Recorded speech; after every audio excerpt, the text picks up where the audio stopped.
Om Shanti, Shanti, Shanti.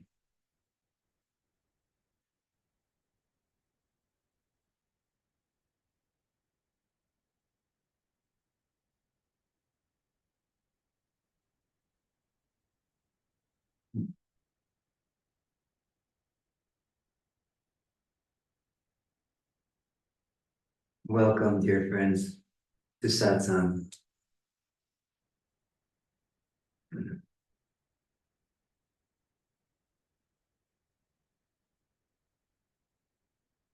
So I think that things are mostly settled now, although I still see some people falling away and then coming back. So there may still be some technical difficulties. So if you fall away, just try entering again. And you'll see. So tonight is a good opportunity to practice radical acceptance.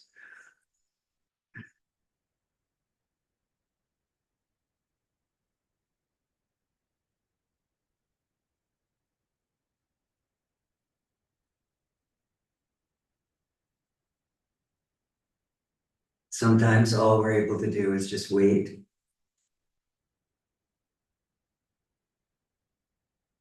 for life or for the universe to make a decision. Tonight it was whether we were going to meet or not.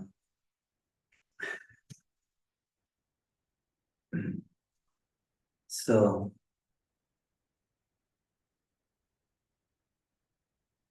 we send our gratitude to Elena and Nandi for being present and coming into the background to re-engineer the room and get it open again. So it is pretty amazing sometimes as we go along in spiritual life. The way that if we have peace in our heart and we are trusting, the right person shows up, the right circumstances happen, so that we don't have to do everything ourselves. We find that we're living in a benevolent universe that's filled with friends and with love and with help. But in order for us to be there, able to experience that, we have to know that sometimes we just have to wait for the right situation to show up, or the right person to show up, the right circumstances to come. And this isn't a matter of thinking about it, about solving the problem nonstop, pushing, pushing, pushing, stressing, stressing, stressing. This really is about keeping the mind empty and the heart open. It's in the space of open-heartedness and an empty mind that the solution to all challenges and all difficulties can enter. If the mind is full of stress, full of struggle, there's no space for the supreme peace to enter and solve the problem.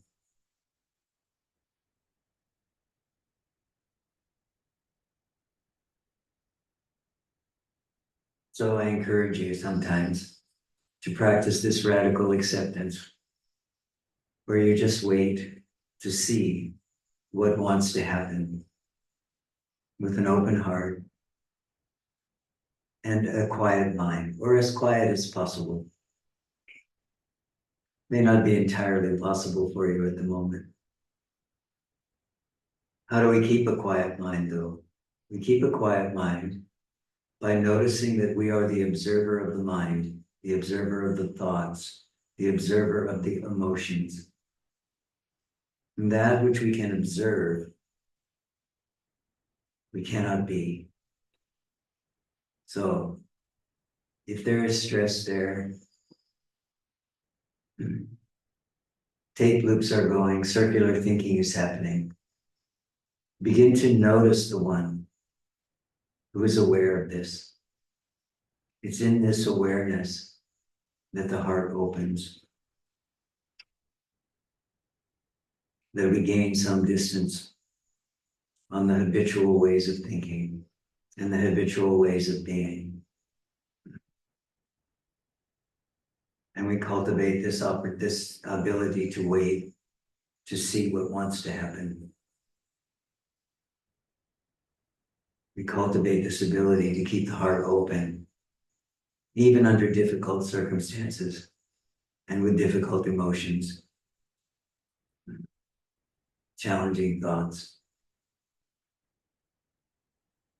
We keep the heart open, allowing what wants to be here, without judgment, without criticism.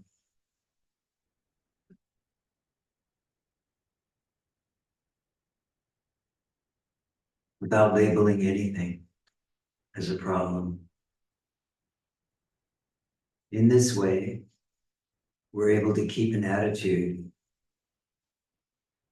that says, "Thy will be done. I am here. I am waiting. Show me the way." Keep this heart open. Keep this mind free.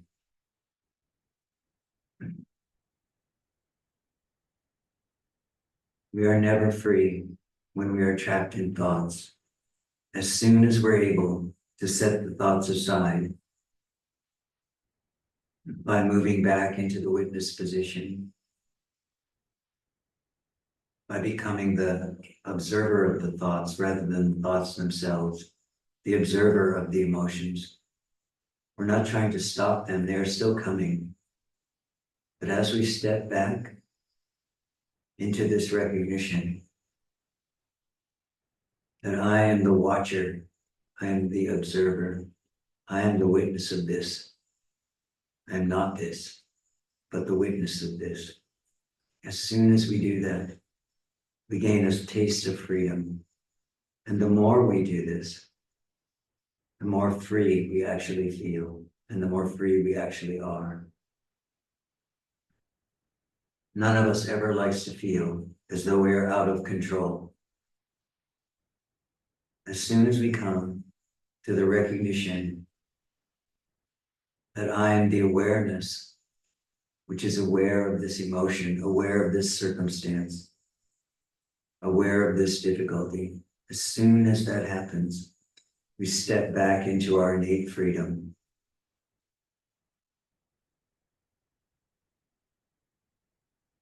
And we wait on the will of the Supreme.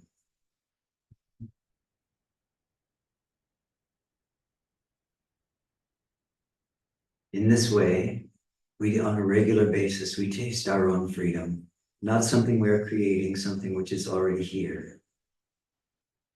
That when the mind is quiet and we are touching the silence of our own being and the openness of our own heart, then we feel this love and compassion and freedom.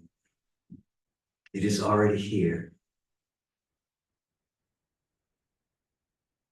This is why we turn toward this I and we ask, who or what is this I?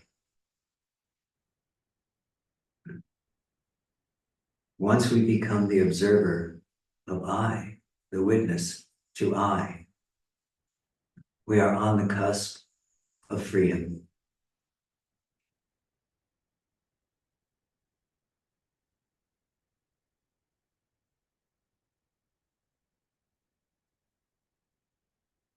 The heart is open,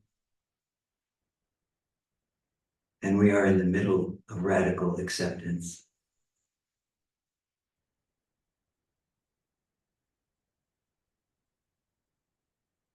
that which we are as being consciousness and bliss.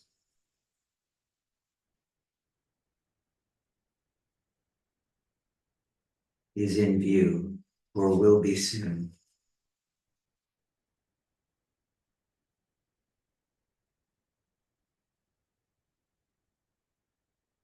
And we can find this every time we return with an open heart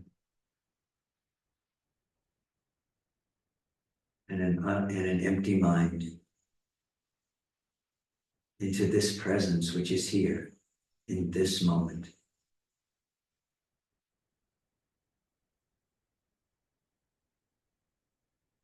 You are that.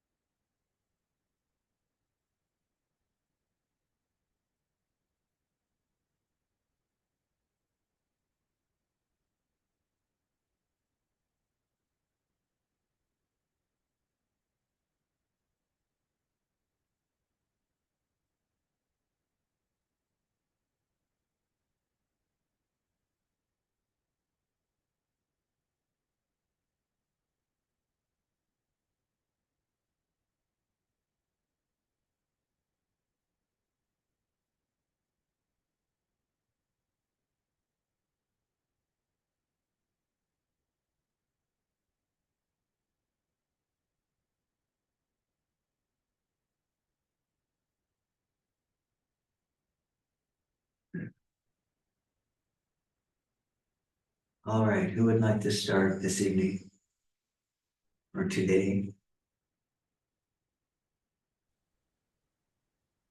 So good morning.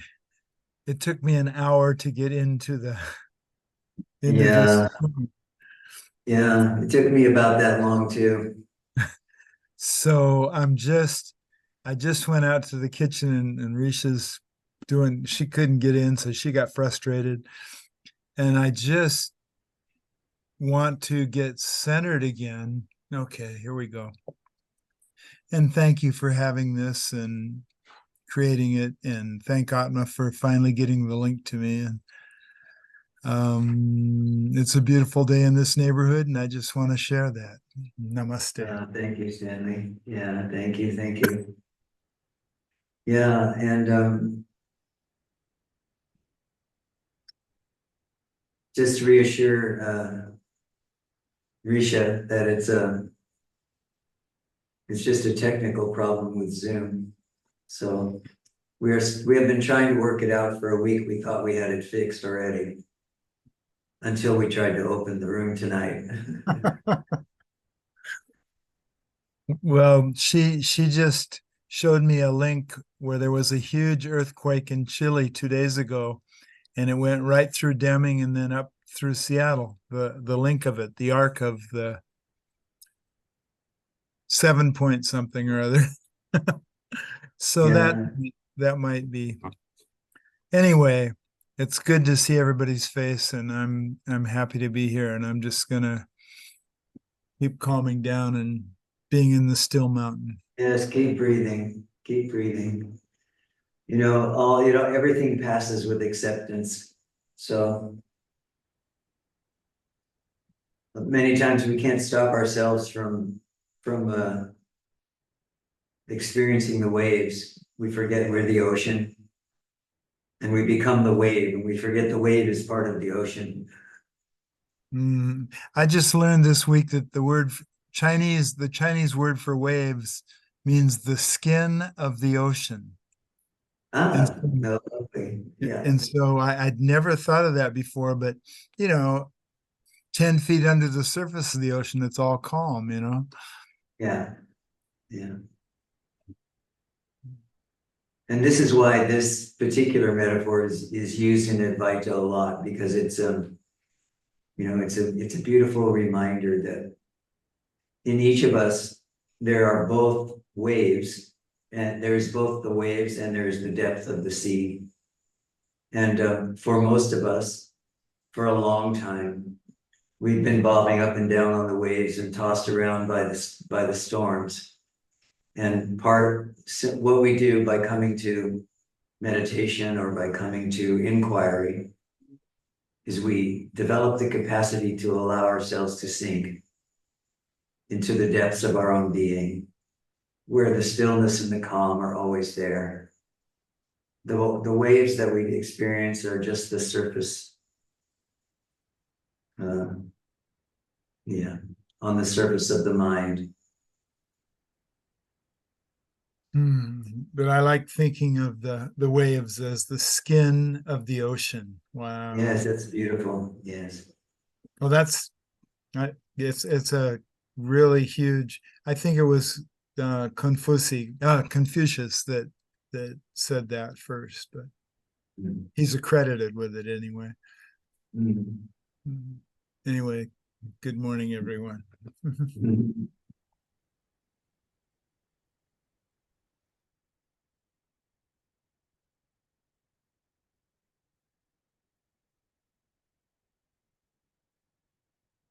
Serena, yes, hello.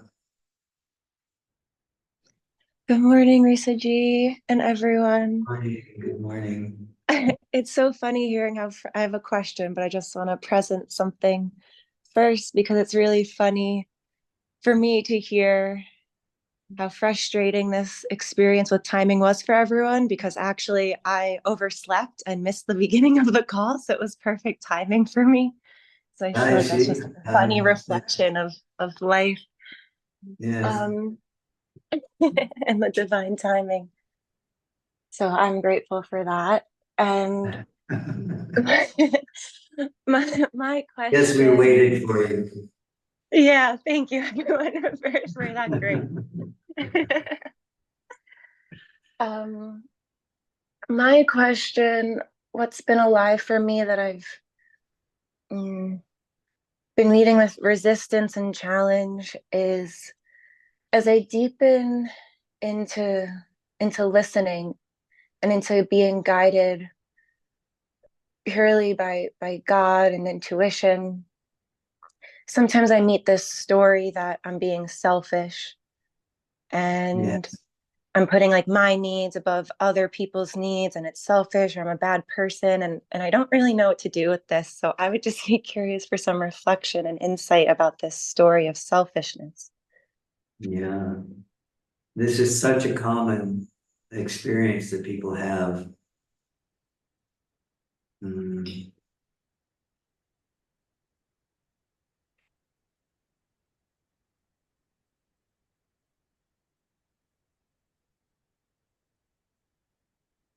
But there are really two kinds of selfishness. So the first one is the kind that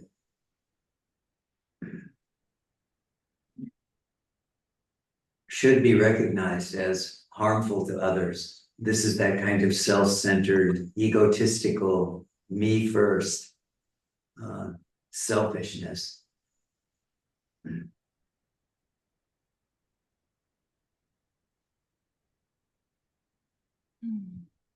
The second one is the kind of, you can say, selfishness that becomes selflessness. And so this kind of selfishness is a necessary part of exploring oneself and going more deeply into the self of all being. In order to know yourself, you have to take a little bit of time away from others. Otherwise, the focus of attention is always outside. Yes? You may have noticed this. So in the long run, this kind of selfishness, which is really geared toward selflessness in the end, is really a form of, you can say, protecting your sadhana, or protecting your spiritual practice, or ensuring that you have time to ask this deep question, who am I? To know yourself as the ocean and not the waves. The person who is selfish in the egoic way only knows themselves as the waves. So they're always trying to figure out which way is the wind coming from, which way is the wave coming. Is it going to be this big? Is it going to be, am I going to be on the top of the wave? Am I going to be in the trough? They're always trying with the ego to find a way to avoid what is here now and stay on the path of pleasure. Really.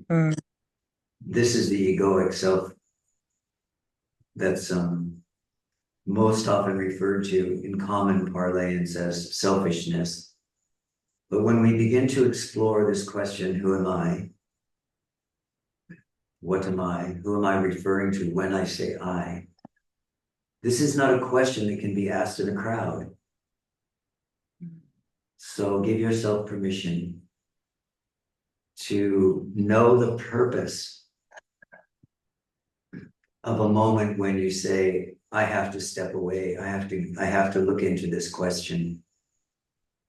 And that may feel to the ego like some form of selfishness, but remember that if you give into that selfish ego, you will never have the opportunity to look inside and ask this question, who am I? There will come a time, once you realize the true nature of your own being, as the true self, as being consciousness, when you'll laugh at the whole concept of selfishness. The reason you will laugh is because there is only one self, and we are it. But until we see God in everything, until we see the self nature of awareness and consciousness in all beings, we may still have this conversation going on. So give yourself permission to step away from that outward flowing kind of egoic selfishness and turn back within. Even though it feels like selfishness, remember that if you are observing that and you are seeing that particular thought or that particular concept or construct arising in the mind, remember that you are not what you are seeing. You are the seer. This is the best way around these kinds of judgmental comments that the egoic mind throws up in order to keep us distracted. It throws up these kinds of egoic judgments or opinions. It says, oh, don't go that way, you're just being selfish. Oh, this is also just the ego speaking. Because the ego knows one thing. If you go far in the direction of asking this question, who or what am I? Its time is up. This is what it knows right from the beginning. So it looks for ways to distract you and get you to focus on it again and to focus out again. So when you observe this thought come up, oh, this is a kind of selfishness. I'm feeling very selfish. Not this, not this. I am not this. If I am not this, then who am I? Just turn it around. Use it. You see, we're not trying to push away this idea of selfishness. We're trying to use this idea of selfishness to fuel the inward looking.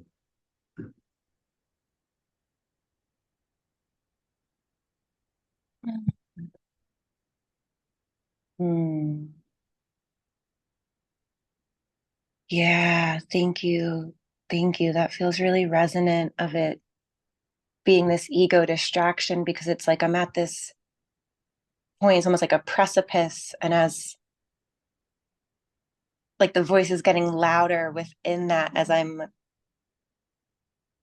like going deeper into myself, into the truth, it like, yeah, that voice gets louder. And so seeing it as this distraction really just feels so true that it's, yeah, this is beautiful. Very good. Thank you. Yeah, keep going. You know, it is true that sometimes as we sink more deeply into the ocean, we look up and we see the intensity of the waves above us, and that can be very distracting. So just keep going into the depths of being. I will. And I'm so grateful for this space. Thank you. Very good. Yeah, very welcome.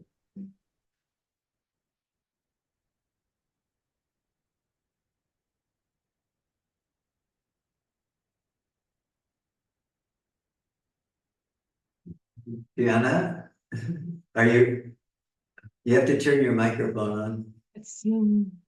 I'm sorry, I don't know where the yellow hand is, but these hands appear. Okay. You have to use your actual hand then. Yes, so I really want to express my gratitude and my love today on this specific day, and happy Guru Purnima for all of us. Thank Yes. you, Rishi. And for me, it feels no coincidence that this a little bit conditioning announcement with candles and flowers and everything pronounced just ended in complete silence. Yeah, complete silence, back to the source. And in a way, I'm really happy about it. Yeah, it sounds maybe strange, but I'm happy about it. Very And good. yes, so there's not much to say, because you know what's here and you know what's everywhere, and that's enough. For me, it's enough. Yes. Thank you, Very Rishi. good. Very, very good. Very good. Thank you for sharing. Yes.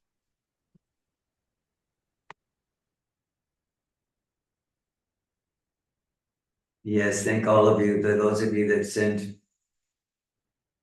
your kind words and your devotion to the truth today on this Guru Purnima. Bhagavan was fond of saying that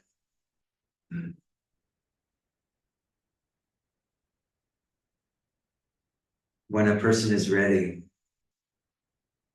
then the Guru can appear. But the Guru only does one thing. As you are pushing toward the truth, the Guru pulls you in more quickly,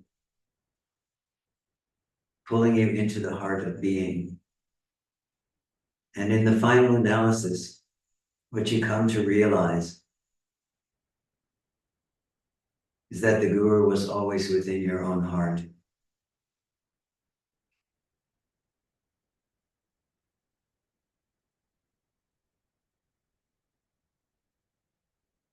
So I thank you for your kind words, your thoughtfulness, your blessings, your love on this Guru Purnima.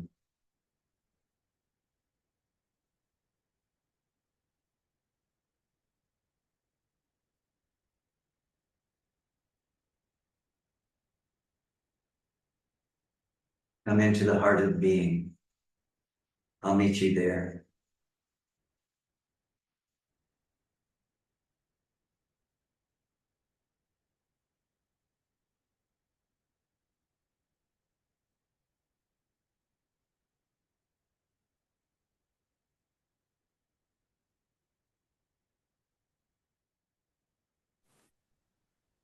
Hello, Rishiji. And Thank you for this space, and thank you to everybody.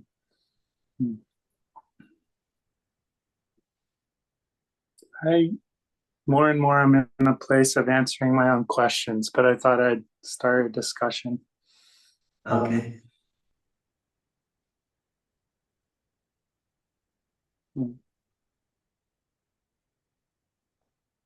I guess the overarching question is there a right way to interface with the suffering in the world? I feel that in my experience, there's a contrast between the part that knows that I am, that there isn't question of that, and that's like an anchor, and then also the personality and the and I tend to kind of find my question as I go, but I guess I'm facing judgment for having this stance of everythingness and interconnectivity and like hope for the future, from somebody that I really care about, who's very much in deep suffering, because of current events and, you know, Palestine, these types of global Yes. terrible events that are happening where,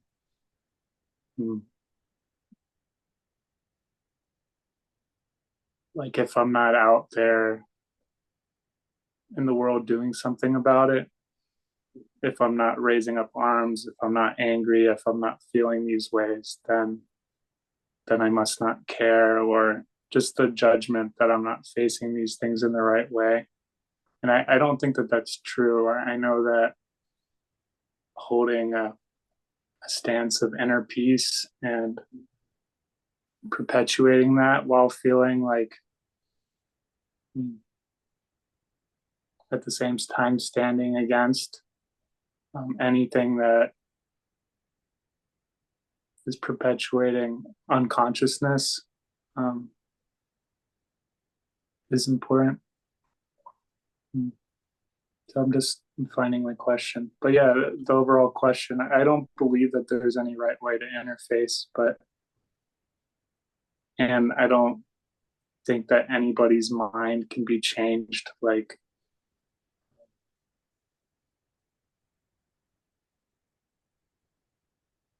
yeah, I guess the base of it is just wishing this person that's dear to me peace in our heart, and all these people that are suffering peace, and wanting to feel like I'm with them. Very good. So you You're can on the take right that. track. You are definitely on the right track. The only thing I hear in your voice is some uncertainty. So in this case,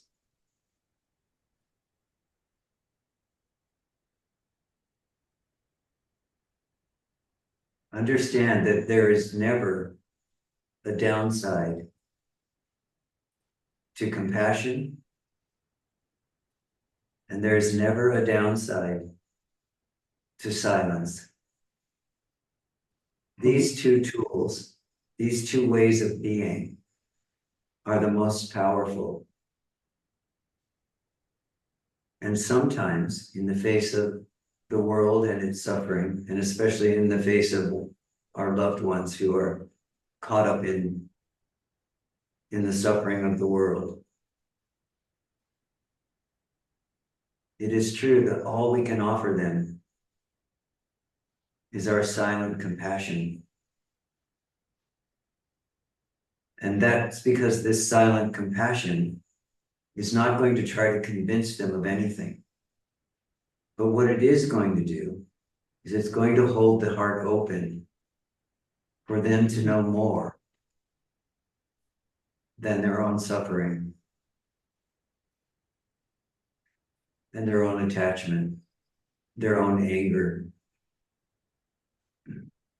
You're absolutely right, Michael. We cannot convince anyone of anything, but we can be a living example of kindness, compassion, empathy, and silence in the face of all this difficulty. We can be that anchor, that solid rock on which people who are suffering can find their footing. So this is what I recommend to you. That's the intention. Once you are firm, believe me, once you are really, really firm, and I believe you when you say, I know who I am and I know what is true. So I would just say to you, deepen in that knowing, not in knowledge, just in that knowing, in that certainty So that when you're in the presence of someone who is angry, upset, suffering, struggling, you have the presence of being to not be doing any of that, because you are firmly rooted in compassion, in silence, in knowing that it really only is the presence of being consciousness which changes anything. Ignorance, anger, frustration, these are the elements of the suffering that your friend is going through. So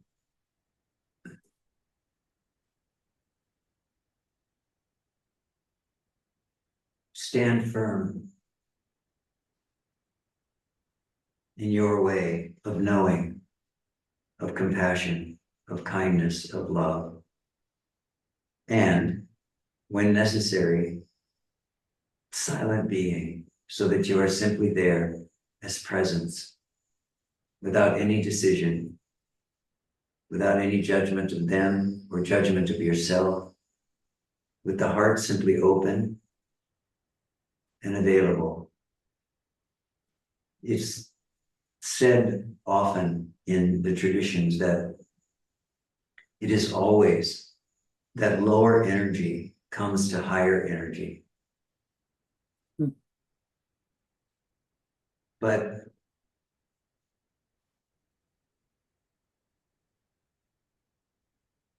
if you're not yet completely firm in your ability to stand in the presence of being while someone is suffering, while someone is angry,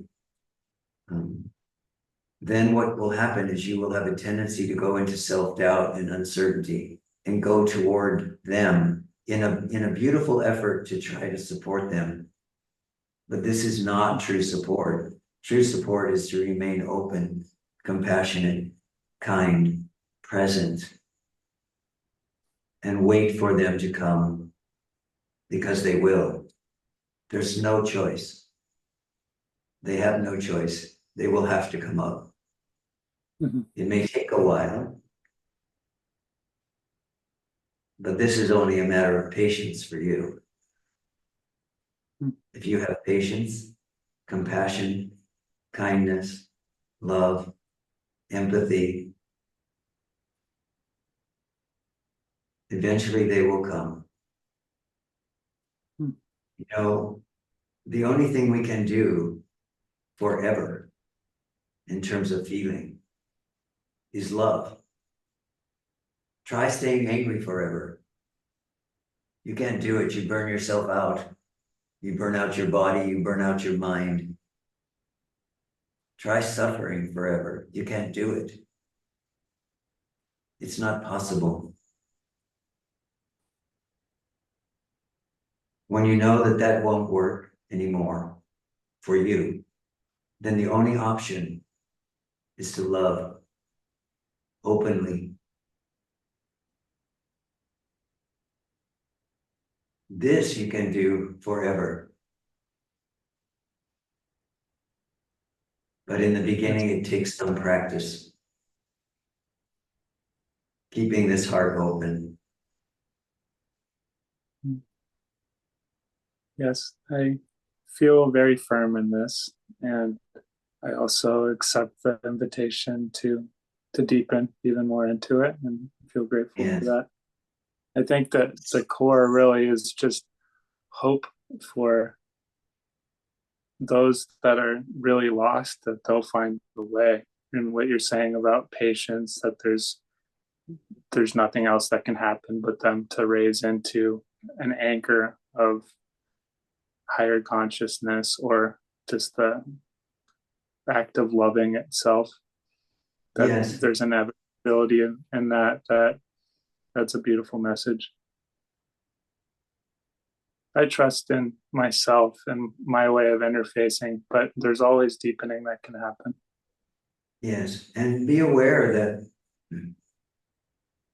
it's important for each and every one of us to keep in mind, for you in this circumstance especially, that everyone is exactly where they need to be in their own journey. And so this helps us to stand back and to love them and to see the self in them, even when the self is suffering. You know, in Buddhism, they say, see the suffering Buddha. You know, this implication that the self is here under all circumstances at all times. Whether the individual being is aware of it or not,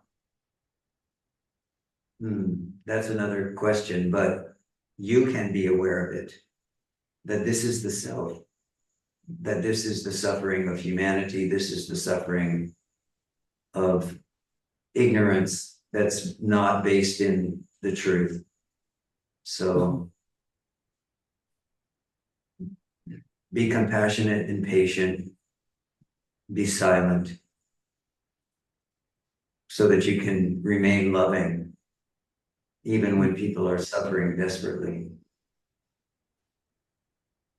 Yes.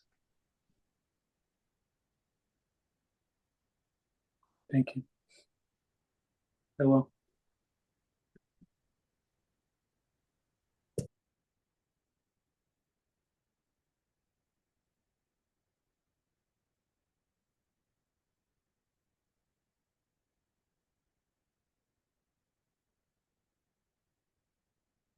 Hello, Lalita. Namaste, Rishiji, and all sangs. Namaste. Namaste. Namaskar. So happy to see you and to be here on this special day, special night. Happy Guru Purnima. I don't know, it's hard for me to speak. I just felt and feeling so much blessed, you know. And Yes. even in the beginning, we had such a beautiful lesson. I mean, this technical issue, yeah, but you showed it to us as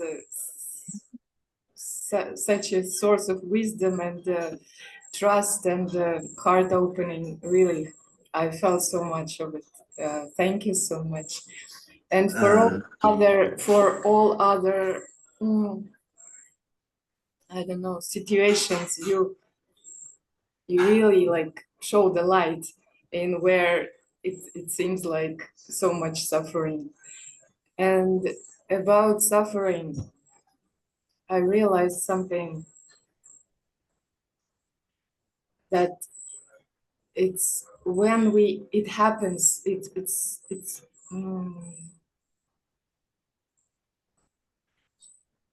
like it's also the game of ego. It's the game of ego, the suffering. It's when Yes, it is definitely the ego that suffers, for sure. Yes. So when, because of the ego, we turn our this attention from this inner light, from the self, to outside, to somehow to find something, somebody or something to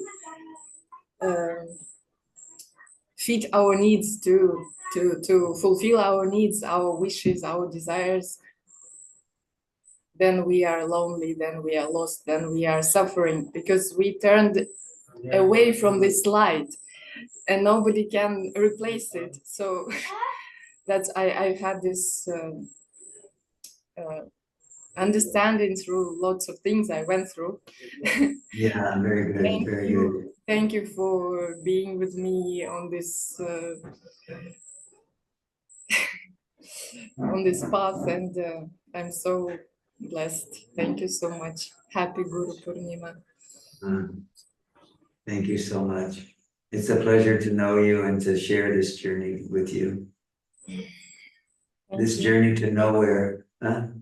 This journey to here. Yes. To where we've always been. Yeah. And where we always are. Yes. Thank you so much. Mm. Hello, Mira. Hey, is that an orange? Yes. Ah, look, I have one too. Nice.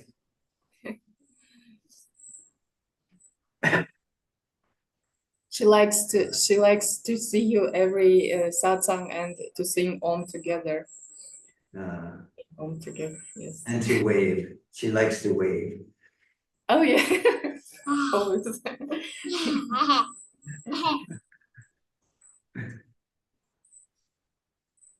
Okay, thank you so much. No questions. Just wanted to express my love and my Just gratitude. sharing. Thank you. Thank you. Thank you. Thank you so much. Yes, thank you so much.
Turn on your microphone.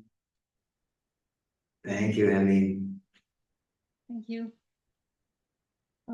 Yes, I would like also to share my gratitude, to express my gratitude also to you and to everybody, to everyone here.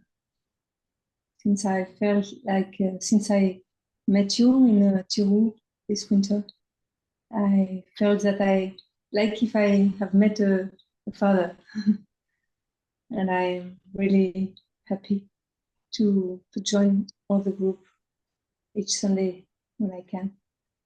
So thank you very much, and happy Guru Purnima today Yes. to everybody. Thank you. Yeah. You're very welcome. Thank you for joining. And I have noticed that you have been coming every time. So you are welcome here. thank you. You are in the heart of being here. Thank you. We keep you in the heart always.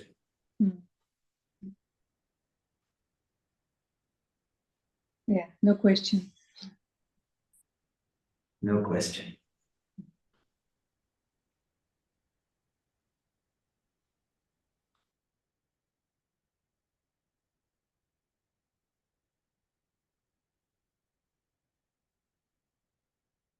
Thank you all for being here this day, for your patience. Hopefully by next time, we'll have all the technical difficulties straightened out. They are not difficulties, they are just what is. So something else will happen next time. May be well, may be happy. May you know yourself as the heart of being. That which is here, aware as this, here now. Hari Om. Tat Sat.